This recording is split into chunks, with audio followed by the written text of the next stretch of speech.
ជើងរត់ត្របាញ់មិនចាញ់ខ្លាព្រៃរវាងរវៃលៃលោកចាំជួយ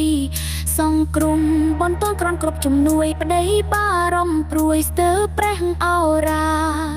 ប្រពន្ធស្រែកហើយបងឈឺណាស់ហើយអ្វីកំក្រាស់ប៉ះចំជីវ៉ាไปឆ្លងទុនលេស្ទើរនឹងសៃសងខាពេទ្យរាយរាប់ថាកុំភ័យអីនាងសម្រាយនាងបាត់ស្ងាត់ដូចគេជុកប្តីនៅមិនសុខក្ដួលក្ដុកសូសៀងរត់សំដៅពេកត្រង់ផ្លេតមិនឡាអៀងស្រែកហៅនាងប្រពន្ធខ្ញុំ